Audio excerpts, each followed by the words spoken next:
pessoal, estamos aqui começando mais um episódio do Psicologia em Foco.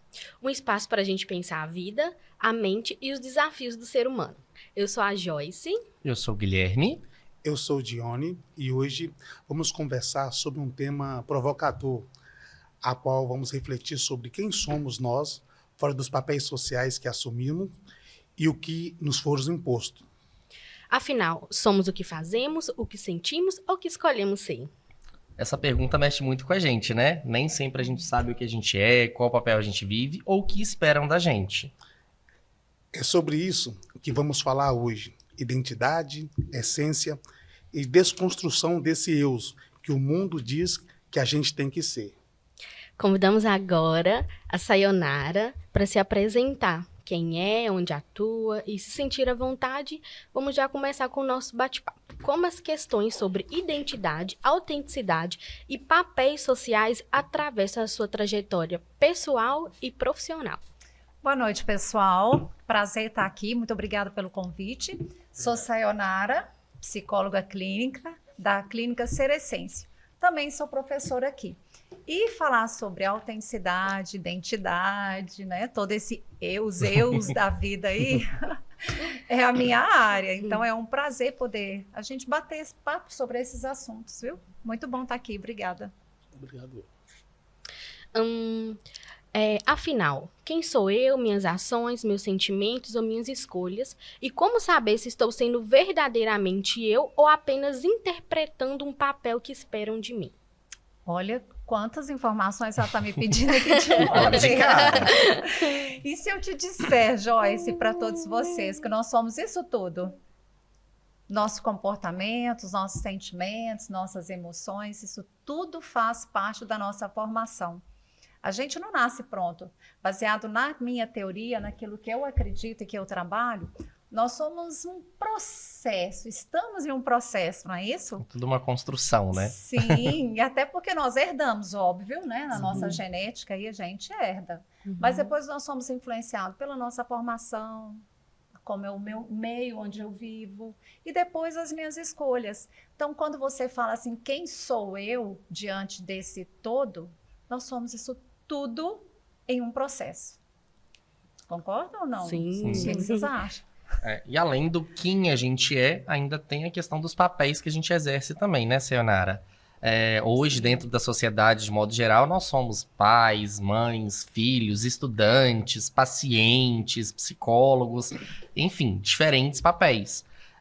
Só que tem aquilo, né? Tem o que a gente é, o que esperam da gente, e a gente sempre fica com aquela pergunta, né? Até quando essa autenticidade, né, é real, é o que a gente é? Até quando isso inflige do que as pessoas esperam da gente? O que você acha sobre isso exatamente? Qual que é esse limite que a gente tem que ter? Ou como a gente se reconhece nesse meio? É tão importante, Guilherme, quando você fala sobre autenticidade, porque o primeiro passo que eu vejo quando se fala de autenticidade é saber o que é autenticidade. O que é ser uma pessoa autêntica? É algo que hoje é tão cobrado de todo mundo, seja autêntica, seja você mesmo, né? A autenticidade eu vejo como, em primeiro lugar, autoaceitação. Mas para que eu possa me aceitar, eu tenho que saber quem sou eu. Então a gente trabalha o quê? Em primeiro lugar, autoconhecimento.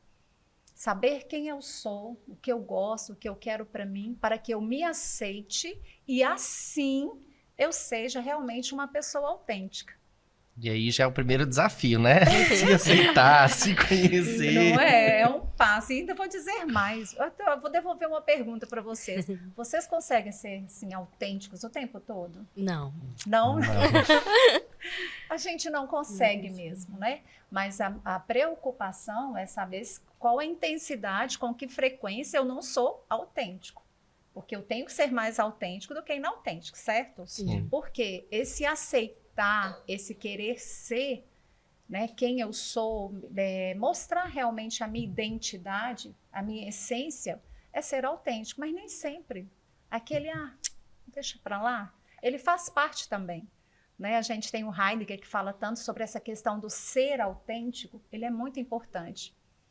Não é? Mas você falou uma outra coisa, você falou sobre papéis que nós desenvolvemos. Quando você fala, vou falar de mim, que no início a sua primeira pergunta, Joyce, até me dava liberdade se eu quisesse falar algo pessoal também. Eu, Sayonara. A minha persona tem vários eus. Não é? Sayonara mulher, Sayonara mãe, Sayonara esposa, Sayonara psicóloga, Sayonara professora, e Sayonara tia, Sayonara. E isso sou eu todinha em vários papéis, mas aí eu estou falando de comportamentos, de atitudes, sem perder a minha autenticidade, sem perder o meu eu. São as personas, né? As máscaras, os eu que eu tenho nos diversos papéis da minha vida. Eu estava conversando com o Guilherme sobre o tema e no meio da nossa conversa eu falei, Guilherme, eu não sei quem eu sou, porque dentro desses papéis sociais, se tirar, né, eu fico assim, fiquei perdido, né? E comecei a pensar sobre isso e realmente fica difícil, porque no trabalho é um tipo de comportamento, né? Na faculdade, na igreja, no dia a dia, então automaticamente, dependendo do ambiente, como você disse, a gente vai, né, transformando e vai se moldando conforme o ambiente que a gente vai cada dia vivendo nele, né? A forma de posicionar. Mas você falou uma coisa bem, bem importante. Comportamento diferente, sem perder a sua essência. A gente se comporta de forma diferente, entende? Então, a sua essência, você não deixa de ser você. Você se comporta diferente, formal, informal. Entende? Que é diferente quando não é perder a sua essência, ela não vai mudar o seu eu. Nesse sentido de perder a essência, porque o ambiente acaba nos influenciando. Sim. Como fazer para não se perder nesse sentido aí? Terapia. Vamos lá. É muito importante, né, a gente saber se comportar. Em que momentos, em que áreas da minha vida eu estou me comportando para ser aceito? Em que áreas da minha vida eu estou comportando para ter um ganho, um benefício? Porque isso tudo faz parte, tá? Sim, sim. Não estou falando de certo ou errado, são situações que fazem parte do nosso dia a dia. Para não perder, o primeiro que eu falei no início, você precisa se conhecer. O autoconhecimento, para que você se comporte diferente sem perder quem você é o primeiro ponto. Quando eu brinquei terapia, mas é uma brincadeira que... Séria. Um pouco de verdade. Psicoterapia, terapia, um dos fatores essenciais é autoconhecimento, autorresponsabilidade, autoconfiança, autossegurança, é saber quem é você, aquilo que você gostaria de mudar, comportamento, né, aquilo que você quer melhorar. Entende? Então, para não se perder, é você saber, em primeiro lugar, quem você é, o que você gosta, o que você tem como ponto positivo e o que não é também positivo que você gostaria de trabalhar. É um processo. Sim. E naturalmente, né, Sayonara, a gente sabe quando não é a gente mesmo, quando é aquela essência, a gente consegue perceber. E isso muito por adaptação, muito por sociedade em si. E aproveitando, você tem um exemplo que você consegue saber, algum comportamento que a Sayonara teve que adaptar, esperando realmente corresponder a essa expectativa da sociedade? Como que você sentiu nesse momento que você teve que não ser a Sayonara totalmente? Nossa, Guilherme. Compartilha aí com a gente. Gente, vou avisar, não estava escrito. Vou contar um pessoal, até interessante, você me fez ir bem longe agora. Criação, aquele negócio assim, de filha perfeita, esperada, aquilo é filha perfeita. Uma irmã rebelde, aí vem a segunda mais obediente, e que esperavam muito de mim, muito, de não errar. E um dia eu errei feio, porque eu estava matando uma aula para namorar, aí minha mãe me pega, eu falo assim, e agora? Aquela pessoa que sempre demonstrou ser tão certinha, errei. Então eu estive no lugar que eu falei, agora eu tenho que assumir e falar, não, eu não sou essa pessoa que vocês estão vendo, eu erro. Eu estava matando uma aula para namorar. Né? Então, assim, não sei se eu estou te respondendo, mas foi uma desconstrução importante para mim. Sair daquele lugar que era esperado e eu pude mostrar realmente uma outra Sayonara que eles não sabiam que eu fazia errado. E acho que foi importante até para você também reconhecer isso, né? Você pode ser diferente, Sayonara, né, também, né? Libertador para mim. Então, assim, naquele momento eu pude agir diferente. Sofri, né? Óbvio, porque a desconstrução, ela não é fácil. Mas foi importante. E outros fatores, outros pontos, se eu for pensar, claro que em alguns momentos eu respiro, às vezes um momento mais reativo, porque ser autêntico não é ser reativo, não é falar o que quer, o que pensa o tempo todo, né? Não é, isso é diferente, isso tem outros nomes que a gente poderia dar aqui. É justamente agir com responsabilidade, com cautela, né? Então, assim, em outras situações eu tive que repensar, respirar e falar, não vale a pena fazer escolhas. É possível encontrar uma essência pessoal ou sempre estamos em transformação? Porque, baseado na informação que você trouxe, né? As pessoas esperam algo. Então, sempre alguém está procurando encontrar uma essência pessoal mesmo. Mas essa questão de sempre estar em transformação, né? Você pode explicar um pouco sobre isso? Se tem como, né, conciliar os dois? Que bacana a sua pergunta, porque a abordagem que eu trabalho, às vezes eu ouço as pessoas falarem numa instabilidade, justamente pela transformação, né? Então, quando fala, gente, que eu estou sempre em movimento, vida é movimento, nós estamos num processo de evolução, construção, né? Quando Heidegger fala, hoje eu estou citando muito ele, mas é um queridinho mesmo, quando ele fala que nós somos um ser indefinido, indeterminado, um ser sendo, quer dizer, alguém que está sendo todo o tempo, e só acaba na finitude, na morte mesmo, no fim, né? Um tema que depois a gente podia até falar sobre, é importante falar sobre finitude. Então, quando eu falo que essa transformação, fica parecendo que eu perco a minha identidade o tempo todo, e estou construindo de novo, vindo de novo, falando de novo. Não é isso. Porque nós somos um processo, porque hoje eu aprendo, amanhã eu aprendo mais, porque cada experiência, cada vivência, eu vou me formando. Então, não é uma transformação de que todo o tempo eu estou mudando a minha essência. Não, não é isso. Eu estou aumentando o meu processo, eu estou amadurecendo, eu estou acrescentando na minha essência. Né? Quando Carl Rogers fala que ele acredita muito no ser humano, que ele é capaz de evoluir, que ele é capaz de mudar, que ele é capaz de ir para frente, é isso. Nada de síndrome de Gabriela, nasci assim, vou morrer assim. Não, é movimento, gente. Vida é movimento, é processo. Sim. Eu gosto mais de processo até do que transformação. Eu gosto da construção, né, da evolução, de um processo. Ser sendo. Somos nós. Acredito que a terapia entra exatamente aí, né? Nessa autodescoberta, né? Sim. Quem eu sou, o que eu quero, para onde eu tô indo, o que esperam de mim, o que eu gostaria de fazer. Até que ponto, né, eu dou conta de superar essa expectativa mesmo, e se eu quero superar essa expectativa também. Então, assim, eu acho que entrando dentro disso que o Johnny falou, a psicoterapia é esse revelar do meu eu, sabe? Essa autodescoberta daquilo que eu quero fazer, o que espero, ou que eu quero fazer aquilo que eu quero naquele momento. Lógico que tem as nossas responsabilidades. Sim. E tudo mais, mas assim, aprendendo a colocar um limite, né? Daquilo do que eu posso, daquilo que eu quero e daquilo que o outro espera, dentro do respeito e da responsabilidade afetiva.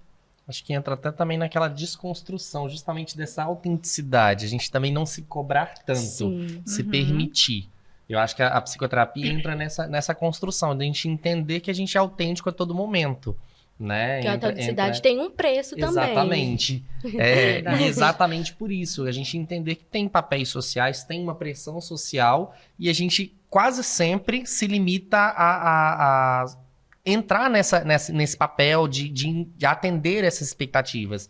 E quando a gente faz essa psicoterapia, quando a gente, né, faz essa imersão, né, auto-imersão, vamos assim dizer, na verdade, a gente consegue entender que nem sempre a gente precisa atender isso exatamente. Você acha isso mesmo? Não acha? Como é que é, Sayonara? Sim, quando você fala em atender, vocês falando, parece assim que a gente está sempre em suprir o outro, realizar aquilo que é do outro. E a psicoterapia, quando começa, a gente até vai com cuidado, com cautela. Eu falo psicoterapia, terapia não pode ter pressa. Porque a evolução muito rápida, a pessoa às vezes está numa situação que ela não vai dar conta de sustentar, né? Ela é um processo devagar, não precisa ter pressa, não deve ter pressa com a terapia, porque quando fala assim, que você começa a se conhecer, começa a perceber que alguma situação que você vive não é isso que eu quero para mim, eu quero mudar, ela choca você e as pessoas que estão ao seu redor. Não é assim? Então, a pessoa espera, de repente você aprende a dizer não na terapia. De repente você descobre que aquilo, você não acredita naquilo, que você acredita num outro ponto diferente, principalmente contexto familiar, né? Onde tem muitos choques, conflitos, quando, não, mas eu não concordo com isso, eu quero assim. Então, a psicoterapia, quando leva nessa desconstrução, vou usar a palavra que você disse, é para isso, é para o autoconhecimento e atitude. 2 palavrinhas que a gente utiliza muito no nosso processo terapêutico é compreender, 2 verbos, na verdade, que é o compreender. Quando eu estou no processo terapêutico, eu compreendo quem eu sou, quais são as minhas limitações, as minhas capacidades, qual o processo, e eu passo aqui a refletir. Então, quando eu trabalho para refletir, para pensar, é a hora que as coisas surgem e as mudanças podem sim acontecer, né? E Sayonara, você acha que realmente, para ser autêntico, tem um preço a se pagar? E se tem, qual que é esse preço? Preço alto, é muito caro. Muito mesmo. É muito caro. Mas caro não de um pagamento. Eu vejo mais como uma recompensa, né? Quando fala assim, para ser autêntico, vou pagar caro por isso. Que peso é esse? Porque quando você coloca valor, fica pesado. Então, o que é essa autenticidade? Por isso que eu falo que a autenticidade, ela não é algo assim, fazer agora eu radicalizar. Eu sou assim, eu me descobri, e é isso e ponto. Não, não é. Lembra, é processo. É devagar. Até para você se preparar nessa autenticidade. Então, muitas vezes vai se calar, vai afastar. Às vezes, pessoas se afastam. Esse é o preço. Preço, cria uma outra palavra no lugar de preço, porque preço fica muito negociando, assim, sabe? Mas um valor, algo que é seu e ele tem valor para você, né? Aquela frase minha que eu amo, o outro não te define, o outro não te define. Então, aquilo que é seu, ele é seu. Você está pagando por ele com renúncias, com escolhas, com angústia, com crises, com conflitos, mas é seu. Então, esse preço, esse valor, essa compensação, ela é sua, em primeiro lugar, para que você dê conta de algumas perdas que você pode ter no caminho pela sua autenticidade, pelo seu eu, né? Daquilo que é seu. Eu tenho um exemplo pessoal que sempre fui muito de querer, né, estar imerso em grupos sociais, do famoso ser aceito em várias situações, até que eu realmente parei para pensar, com muitas reflexões, vivências da vida, de que eu não sou responsável pelo outro, pelo que o outro muitas vezes pensa, pelo como o outro age. Eu sou responsável por mim, o que me agrada, o que é muito meu, exatamente. Então vem isso. Claro que não é aquele 880. Eu sou assim e que me engolam, né? E pronto, acabou. Mas eu entro, acho que muito nisso mesmo. Vem dessa construção de entender que é um processo. A gente vive de interações sociais. Não tem como, né? Como a gente já viu com a Sayonara em alguns momentos também dentro de sala de aula. Ser relacional. A gente é ser relacional, a gente é ser de encontro. Sim. E não tem como ser diferente. A gente precisa do outro para viver, né? Sem o outro a gente não consegue sobreviver até, de certo modo. Mas a gente tem que ser muito responsável pela gente, ter muita ciência disso, como a gente já conversou aqui, né? Dessa construção do nosso eu, desse autoconhecimento. Eu queria fazer uma pergunta. Bora lá. De que forma eu posso reconstruir a minha identidade após uma crise existencial? Crise existencial. Olha, crise existencial, quando a gente fala e ouve, né, e percebe que a pessoa está tendo, a gente está falando do modo de existir. Existencial vem de existir, quer dizer, de estar vivo, de estar aqui, né, de estar vivendo e experienciando todas as situações que a vida, nós somos lançados aqui mesmo, né? Então, vamos viver, já que nós não escolhemos estar aqui, mas nós viemos, vamos escolher viver, né? E como viver, que é o mais importante. Então, diante de uma crise existencial, Quais as dúvidas, os questionamentos que uma pessoa está em crise existencial ela faz? Geralmente é assim: quem sou eu? O que eu estou fazendo aqui? O que eu quero para mim? Que vida é essa? E agora? Não é assim? Sim. A crise existencial, ela gira muito em torno desse e agora? E aí? Né? O que eu faço? Isso é crise existencial. Se a pessoa está num processo terapêutico, ela é muito bem acolhida, porque nós vamos questionar o quê? Vamos lá. Quem sou eu? Fala para mim quem é você. Mas não me fala da sua identidade ou do seu CPF que eu consulto e eu vejo, eu sei quem é, não. Eu quero mais, né? Assim, eu quero no sentido de me fale mais sobre você. Fale das suas angústias, me fala daquilo que te afeta, como te afeta, quem é, dá nome. Né? A gente começa a trabalhar, é assim que no processo terapêutico a gente vai dando conta de ajudar, de acolher essa pessoa para que ela se encontre. E encontrar, gente, não é assim, vou ter uma resposta ali, não. Esse encontrar, ele é muito além, porque vai mexer com todo o seu processo, você é um todo, nas relações, no pessoal, no profissional, em todas as áreas da sua vida. Então, reconstruir, eu nem gosto desse recomeçar, para mim, não existe, tá, gente? Existe construir, existe começar, porque não vai ser igual ao que eu já vivi antes, porque nós vivemos o novo todos os dias. Então, é construir um novo, é construir uma história, é viver a sua história. Por isso que é evolução, processo. Entende? Sayô, a gente falou muito do autoconhecimento, dessa autoconstrução, enfim, muito do eu. E eu queria saber, na sua visão, qual que é o papel do outro nessa autenticidade, nessa construção, né, de se desenvolver nessa interação? Qual que é o papel do outro dentro desse processo? Lembra que o outro não te define. Sim. O outro te ajuda. O outro, ele soma, tá? Então, o que é o outro? Dá vontade de usar aquela frase de Sartre, né? Pode usar. Pode. Sartre fala, o inferno são os outros. Não é uma fala minha, é dele, tá, gente? Quando Sartre fala isso, eu acho isso tão grandioso, tão forte. Por quê? Se o outro fala algo para mim, de mim, não é? Aquilo me afeta. E eu não tenho controle nisso. Sim. E me afetar, não. Agora, o que eu faço com a fala dele, o que eu senti, isso eu já sei, é meu, eu controlo. Eu posso escolher continuar chateada, brava ou respirar, vou lá conversar, vou brigar, vou fazer o que eu quiser, mas eu escolho isso. Então, o outro, ele faz parte da minha vida. Ninguém sai ileso de uma fala, ninguém sai ileso de um encontro, né? Não sai mesmo. Né? Então, assim, lidar com o outro, o limite quem põe sou eu. Observem isso, porque eu que deixo que ele entre, que ele me afete. Não é assim? Sim. Então, aí entra escolhas. Essa pessoa me afeta de uma forma tão negativa, o que eu posso fazer com isso? Esse outro, ele tem que ser pensado nas minhas relações, não é? Tô falando, precisa se afastar de todo mundo. Mas vamos lá. O que acontece na adolescência, a gente vê muito peso, né, da opinião do outro. Quando já está na fase mais adulta, né, acontece às vezes a pessoa, para se encaixar também, vai seguindo a questão dessa opinião.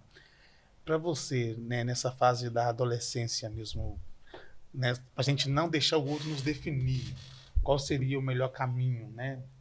Já se fala terapia, mas é um exemplo para nós aí. O adolescente já é um caso bem específico de trabalhar, porque eles ainda precisam muito dessa validação do outro, dessa aceitação do outro. É uma fase muito difícil, de muita mudança, muita transformação. Criação de identidade. Os hormônios estão bombando, a identidade. Porque até quase uns 25 anos, que está tudo ainda sendo muito formado. Estou falando de estrutura cerebral mesmo, né? Está tudo ainda sendo formado, o senso, os riscos. Então, ele sofre muito porque qualquer fala pode gerar uma frustração muito grande e ele não dar conta disso. Aí, pode cair, né? Pode cair num quadro de ansiedade, depressão, uma tristeza mesmo, um quadro depressivo. Então, para ele, é orientar. Eu ainda vejo como muito contexto familiar, nesse caso, ajudando muito o adolescente. além da terapia, além de outras estruturas, contexto familiar. O bom diálogo ainda é o melhor caminho para que o adolescente passe a se conhecer mais e não ficar dependente desse outro para ser validado, para ser aceito no grupo. E a gente tem vários adolescentes que se submetem a N situações para aceitação. Sim. É Eu estava perigoso, né? vendo um comentário, alguns adolescentes têm o costume hoje de estar se arrumando, né? E tira foto, manda para amiga. E o que você achou? Sabe, falaram, não gostei, aí troca, e dependendo da fala, já se sente assim inferior, né? Realmente dentro do que você falou. Isso está muito hoje cultural, né? Meio modinha. Exato. Que já acaba, não estou falando mal, porque a gente não vive mais sem a tecnologia, E sem acaba isso. impondo, né? Um estilo de vida. É muito das meninas hoje, principalmente, elas têm muito essa troca para você arrumar. Não estou falando que isso é prejudicial, eu acredito que em muitos casos são bons, é benéfico para elas fazerem essa troca.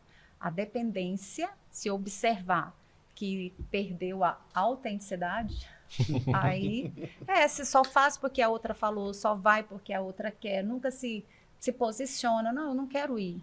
Aí é uma observação da família e, se tiver na terapia, melhor para a gente poder observar isso também mais de perto para poder ajudar. Foi maravilhoso o nosso bate-papo, mas, infelizmente, vamos encerrar. Para encerrar, eu gostaria de deixar 2 perguntas para os nossos ouvintes. Quem você seria se não tivesse que ser alguém para ninguém? E a outra pergunta é: qual é o papel que você ainda não assumiu, mas sente que é verdadeiramente seu? E tem uma frase de Sartre que eu acho muito legal que fala: o que eu faço com aquilo que me fizeram? Eu acho, assim, que fecha total o que o Gui estava falando anteriormente, né? E aí, você que acompanhou a gente até aqui, o nosso muito obrigada. Nos encontramos no próximo episódio do Psicologia em Foco. E que você se permita ser mais do que esperam de você.